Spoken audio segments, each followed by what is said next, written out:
कहानी की शुरुआत होती है। हमें दो स्कूल बस दिखाया जाता है और जिन बसों में सिर्फ लड़कियां ही भरी हुई थी, उन सभी लड़कियों में मित्सुको नाम की एक लड़की होती है जो कि अपनी डायरी में कुछ लिख रही होती है। तभी उसकी फ्रेंड उसकी डायरी को खींचती है और उसका पेन नीचे गिर जाता है। अब मित्सुको पेन को उठाने के लिए जैसे ही नीचे झुकती है, तभी तुरंत ही उन बसों के ऊपर हवा का झोंका अटैक कर देता है और वो दोनों बसें आधे से ही कट जाती है और जिस वजह से सभी लड़कियों की गर्दन भी कट जाती है। लेकिन हम देखते हैं कि मित्सुको बच जाती है क्योंकि उस समय वो पेन को उठाने के लिए झुकी हुई थी।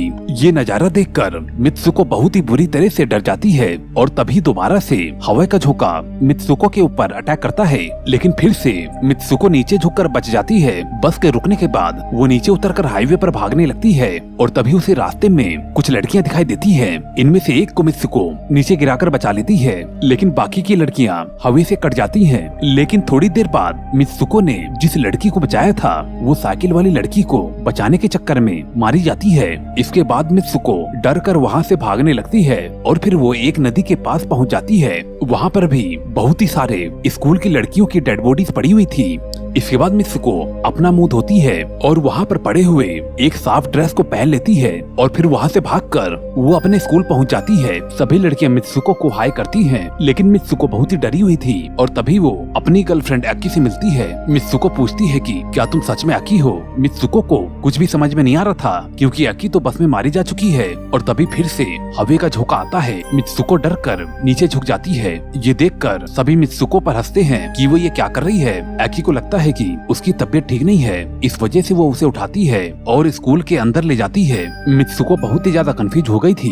अब क्लास में ले जाकर अक्की उससे पूछती है कि तुम ऐसा बिहेव क्यों कर रही हो, और तभी मित्सुको बताती है कि जब वो स्कूल में आ रही थी तभी हवा के झोंके ने स्कूल के बस के साथ साथ दोनों बसों को काट दिया और सभी लड़कियां मारी गयी, लेकिन मैं झुकी हुई थी, इस वजह से मैं बच गई। अब अक्की उसे खिड़की के पास ले जाती है और कहती है कि हवा तो बिल्कुल नॉर्मल है। अब मित्सुको भी हवा को फील करती है जिससे कि उसे अच्छा लगता है, लेकिन अभी भी वो काफी हद तक कंफ्यूज थी। अब इसके बाद अक्की और मित्सुको अपने बाकी फ्रेंड से भी मिलते हैं। वो सभी मिलकर क्लास को बंक करने का प्लान बनाते हैं ताकि मित्सुको अच्छा फील कर सके। अब भागते समय रास्ते में उन्हें टीचर मिलती है। टीचर उन्हें रोकती है, लेकिन वो सभी चकमा देख के स्कूल से जंगल की ओर भाग निकलते हैं। अब जंगल में वो चारों खूब मस्ती करने लगते हैं। अब ये लोग एक नदी के पास रुक जाते हैं। अब इसके बाद मित्सुको अपने हुए हादसे के बारे में बताती है और तभी वो लड़की बताती है कि ऐसा जरूर हो सकता है, बल्कि यहाँ पर नहीं, किसी और डायमेंशन में, इस दुनिया में कई सारे यूनिवर्स हैं जिससे कई सारे डायमेंशन भी बनते हैं और कई डायमेंशन में कई मित्सुको हो सकती है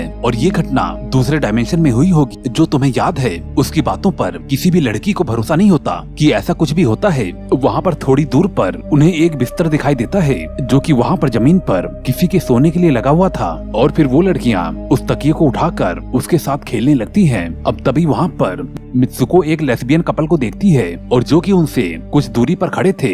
ये बिस्तर उनके लिए ही था क्योंकि आज उनका हनीमून है, लेकिन मित्सुको के कुछ पूछने से पहले ही वो कपल वहाँ से गायब हो जाते हैं। वहीं पर एक लड़की बोलती है कि उन सभी की किस्मत पहले से ही लिखी जा चुकी है, अगर उन्हें डेस्टिनी को हराना है तो फिर उन्हें कुछ ऐसा करना होगा जिसे कि कभी कोई सोच नहीं सकता। और तभी वो लड़कियाँ खेलते समय अपने अंडरवियर को दिखाने लगती हैं और जिसे देखकर सभी हंसने लगते हैं और फिर इसके बाद वो सभी स्कूल वापस आ जाते हैं। अब मित्सुको को स्कूल में एक तकिया दिखाई देता है और जब वो उसे उठाने के लिए झुकती है और तभी टीचर एक बड़ी सी मशीन गन से स्टूडेंट्स के ऊपर फायरिंग करने लगती है और सभी को गोली से मार डालती है और जिसमें अक्की भी शामिल थी। लेकिन एक बार फिर से मित्सुको नीचे झुकने की वजह से बच जाती है। अब टीचर कहती है कि ये तुम्हारे लिए क्लास बंक करने की सजा है। अब वो मित्सुको को भी मारने वाली होती है, तभी मित्सुको के फ्रेंड आकर उसे बचा लेते हैं। अब सभी लड़कियां डर कर स्कूल से बाहर भागती हैं, लेकिन अब सभी क्लास के टीचर सभी स्टूडेंट्स पर गोलियां चलाती हैं और जिस वजह से कई सारी लड़कियां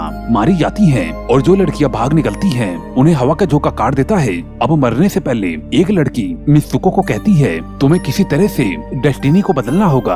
अब मित्सुको हवा के झोंके से बचने के लिए पैदल ही काफी दूर तक भागती है और वो एक शहर में पहुंच जाती है जहां पर वो एक पुलिस स्टेशन में जाकर रुकती है। पुलिस ऑफिसर को लगता है कि मित्सुको को कुछ हो गया है। मित्सुको बहुत ज्यादा डरी थी, वो बिना कुछ बोले एक ही ओर इशारा करती है। अब अचानक से ही पुलिस ऑफिसर उसे केको बोलकर बुलाती है और जब मित्सुको अपने आप को आईने में देखती है तो फिर वो अपने आप को देखकर शॉक हो जाती है क्योंकि अब उसका चेहरा बदल चुका है। वो पुलिस ऑफिसर केको की फ्रेंड होती है और बताती है कि आज उसकी मैरिज है और कुछ ही घंटों में उसकी शादी होने वाली है। केको को बिल्कुल भी समझ में नहीं आता कि यहाँ पर क्या हो रहा है। फटाफट से वो पुलिस ऑफिसर केको को कार में बैठाकर चर्च में पहुँचा देती है जहाँ पर कि उसकी शादी होने वाली थी। रास्ते में काफी सारी लड़कियाँ उनकी कार को घेरती हैं और केको को उसकी शादी की मुबारकबाद देती हैं और जब वो चेंजिंग रूम में जाती है तो फिर वो वहाँ पर एकी को देखकर शॉक हो जाती है जो कि शादी के लिए तैयार हो रही थी। अब केको को अपनी आंखों पर बिल्कुल भी भरोसा नहीं होता कि ये सभी कुछ क्या चल रहा है। अब वो एकी से पूछती है कि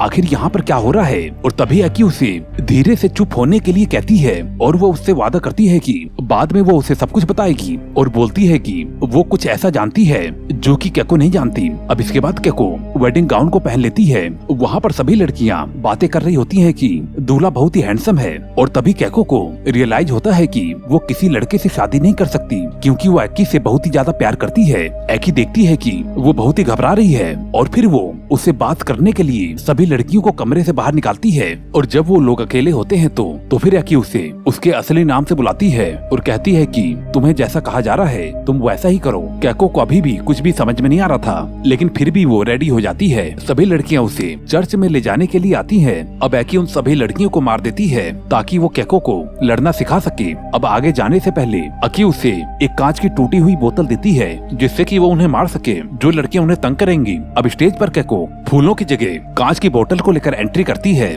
यहाँ पर सभी गेस्ट लड़कियां ही होती हैं और उसका वेलकम करती हैं। स्टेज के सामने की तरफ एक कॉफिन रखा हुआ था और जिसके अंदर केको का दूल्हा होता है और तभी अचानक से सभी गेस्ट केको का मजाक उड़ाने लगते हैं और अजीब अजीब हरकतें करने लगते हैं और केको को कॉफिन के पास ले जाते हैं। कॉफिन खुलता है तो उसमें से एक सुअर वाला आदमी निकलता है। अब भीड़ केको को उस सुअर को किस करने के लिए फोर्स करती है लेकिन केको उस टूटी हुई बोतल को सुअर के गर्दन में घुसा देती है और फिर वहाँ की कुछ लड़कियों को बहुत मारती है और तभी एकी उसे बचाने के लिए सही टाइम पर वहाँ पर पहुँच जाती है और तभी पहले की दो स्कूल टीचर उसे रोकने के लिए वहाँ पर पहुँच जाती हैं। एकी और केको दोनों ही स्कूल टीचर से लड़ती हैं और वहाँ से निकलने में कामयाब हो जाती हैं। एकी टीचर्स का ध्यान भटकाती हैं। वहीं दूसरी तरफ केको दौड़ने लगती है और तभी एक ट्रैक सूट पहनी हुई लड़की उसे रोकती है और वो लड़की केको को इजुमी कहकर बुलाती है और उसे मैराथन के लिए इनवाइट करती है। अब केको जब आईने में खुद को देखती है तो फिर वो चौंक जाती है। उसकी ड्रेस चेंज हो गई थी और इस बार वो किसी और लड़की में चेंज हो गई थी।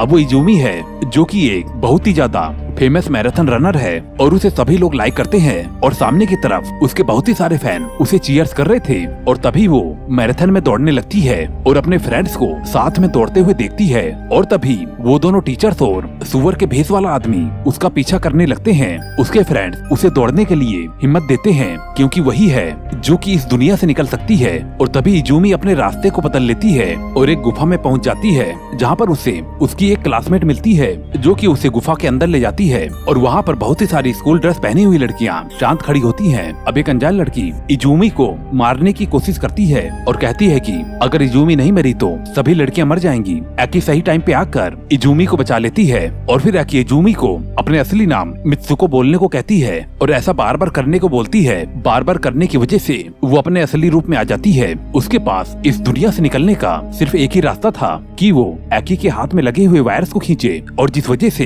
एकी दो टुकड़ों में कट जाएगी। मित्सुको ऐसा नहीं करना चाहती थी और मजबूरन ही उसे ऐसा करना पड़ता है। अब इसके बाद एकी दो टुकड़ों में बढ़ जाती है जिसके बाद मित्सुको एक अलग दुनिया में पहुंच जाती है जहां पर कि सिर्फ आदमी थे। अब थोड़ा आगे जाने पर उसे अपनी और एकी की तस्वीर दीवार पर नजर आती है और जिसे देखकर कुछ लड़के गंदी हरकतें कर रहे थे और इस दुनिया को मेंस वर्ल्ड कहा जाता है जहाँ पर आदमी एक गेम का मजा लेते हैं और जिस गेम का नाम टैग है। एक आदमी वहाँ पर आकर मित्सुको को बताता है कि वो फ्यूचर में है और जिसे सुनकर वो बेहोश हो जाती है और जब उसे होश आता है तो फिर वो अपने आप को एक गुफा में पाती है जहाँ पर कि गेम के सभी कैरेक्टर्स शोकेस की तरह सजाए हुए थे और तभी मित्सुको को एक बूढ़ा आदमी दिखाई देता है जो कि अपने टीवी में गेम खेल रहा था। वो मित्सुको को बताता है कि वो फ्यूचर में 150 साल आगे है और वो कहता है कि तुम भी इस गेम का हिस्सा हो और तुम मर भी चुकी हो लेकिन मैंने तुम्हारा डीएनए लेकर तुम्हें फिर से बनाया है ताकि तुम्हें गेम में डाला जा सके जिससे कि लड़कों का मनोरंजन हो। अब उस बूढ़े आदमी का यंगर वर्जन वहाँ पर आता है और अपने कपड़ों को खोलकर बेड पर लेट जाता है और मित्सुको को उसके साथ सोने को कहता है। वो बूढ़ा आदमी बताता है कि इस गेम का फाइनल स्टेज है मित्सुको के साथ इंटीमेट होना और फिर गेम ओवर हो जाएगा।